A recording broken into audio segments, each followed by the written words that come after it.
1915 թվականն էր։ Դրա մասին պատմում է մայրս, թե ինչպես իր տատիկը և պապիկը Իգդիրից մազապուրց եղան և ճանապարհին զոհեցին իրենց զավակներին։ Ողբերգական էր պատմությունները։ Լսելու համար առնվազն պիտի համարձակություն ու շատ մեծ համբերատարություն ունենայր, որովհետև ամեն անգամ, երբ լսում ես այդ պատմությունները, վերապրում ես այդ դաժանությունը։ Դրա մասին խոսում են ցեղասպանված վկաները, վկաներ, որոնք դարձել են պատմություն։ Այո, պատմությունից պիտի դասեր քաղենք, այո, պիտի շարունակենք կերտել մեր ապագան, այո,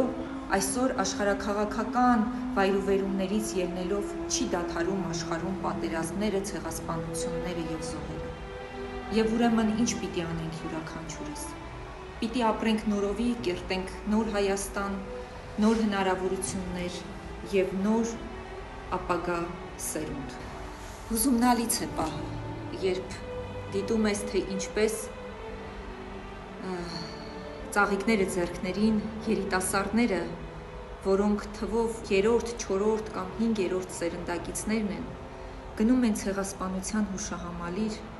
իրենց տատերի ու պապերի հիշատակը վառ պահելու համար։